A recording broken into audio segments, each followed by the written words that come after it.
COVID-19 is an international crisis. It provides a massive dilemma for literally everybody, and so many people are restricted because of the current situation. And many people might be thinking, what could we possibly do to help? And engineering in particular has so much to offer. Engineering solutions and new innovations could potentially help to prevent a future virus like COVID-19 affecting us and bringing everything to a standstill.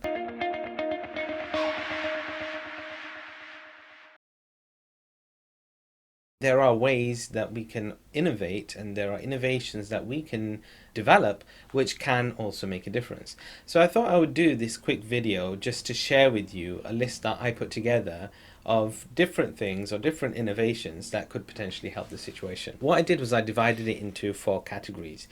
The first category is the sort of preventative approach, or things that could prevent potential spreading or transmission of viruses and prevent people from getting sick. Air purification comes under this category.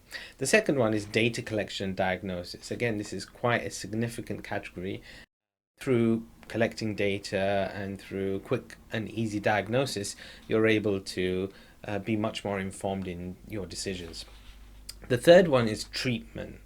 There are always new innovations in treatment to diseases and to viruses, and there are different innovations which could be done in that area.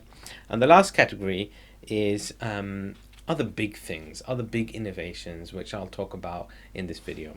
So stay tuned until the end, because that way you'll have a good idea of different innovations that are possible, and who knows, maybe you'll be somebody to take them forward. There are things like having systems which are self-sanitizing or self-sanitizing points of contact, which may help. So for example, if you touch a doorknob to open a door, or you press the button on an elevator, or perhaps you hold on to a handrail, or even just tapping your pin into a card machine.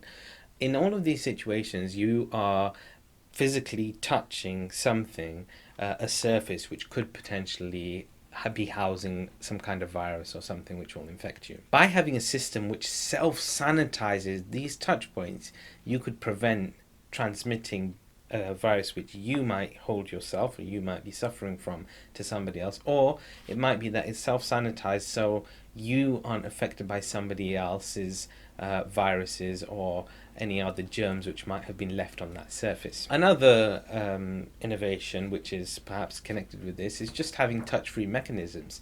Maybe in this day and age we still touch too much, and I don't mean touch as in touch each other, I mean touch physical things, physical objects, buttons, etc.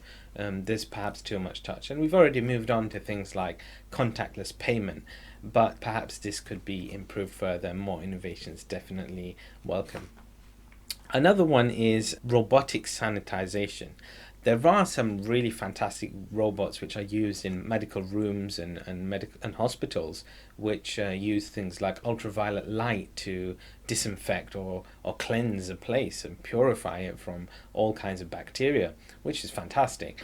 But there's the potential of having much more advanced robotic systems which sanitize roads, for example, or sanitize your car, or sanitize your home environments, maybe sanitize your bathrooms without the need to scrub or do any or use bleach or anything like that. So that's another one which could potentially be a big innovation for the future, and I know that there is some work going on in this area. One key aspect of this is obviously cost, and if you can keep the cost down, then the possibility of putting forward an innovation which is high value but at the same time not something which is going to break the bank is a great idea. Another area where we could definitely have some improvement and we can provide some engineering solutions are the actual air circulation systems that we have, perhaps even in our houses, definitely in offices, in supermarkets and other places. Some hospitals have really good air circulation systems which suck out a lot of the potentially bad air and are continually providing good, clean air, purified air for people to breathe in. And that means that people are less likely to pick up a virus when they're in certain hospital environments. You could also have things like micron filters and other air filters and even air purifiers to try and keep the air around us more safe and more clean. In any situation, if you are more aware of what's going on and you have knowledge upon which to make decisions, then you're in a much better position. And in general, many of the design mistakes and errors which take place, they are often the result of not having the right information and the right knowledge in the right place at the right time. We could have things like much more robust temperature sensors, and we could even use our smartphones and smartwatches and connected devices to collect that kind of information, and that way we would be able to know ourselves when we're at our peak in terms of our health, and also when our health is going down, or when we're suffering from a fever, or even things like a cough.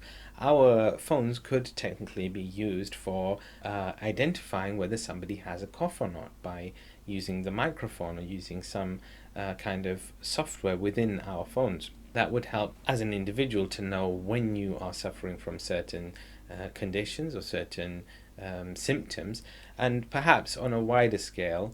I understand that there are privacy issues and there are personal issues in this regard, but if we were able to know who has a cough in this current situation and who's suffering from a fever, we'd know which people needed to be isolating and which people are not necessarily suffering from anything. That doesn't mean that the people who aren't suffering from any symptoms aren't carrying the virus.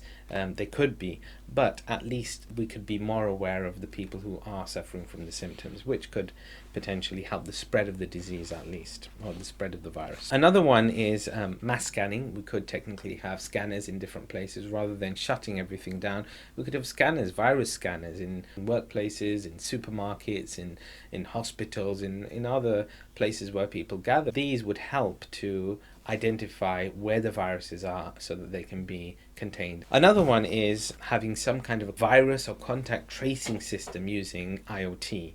And the world is becoming much more sophisticated, and devices and software and technology is becoming much more integrated into everyday life. So why not have some kind of a system using this technology to monitor the actual spread of viruses, rather than just relying on the test results and death results. I mean, it's much more sensible, or perhaps it's much more advanced, to know real time where the viruses are and how they're spreading. Another interesting idea is to use air samplers.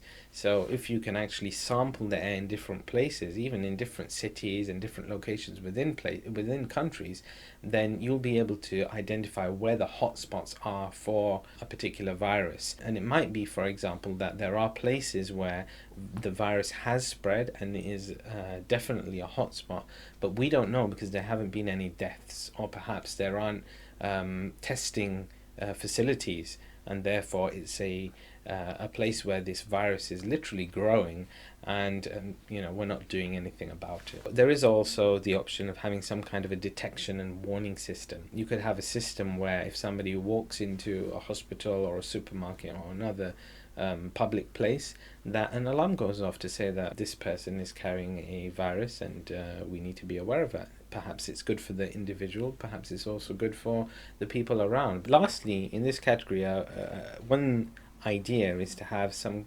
self-screening solutions. In this day and age, in 2020, there are so many things you can do yourself. You can test yourself, you can check your own vitals, you can do so many tests yourself.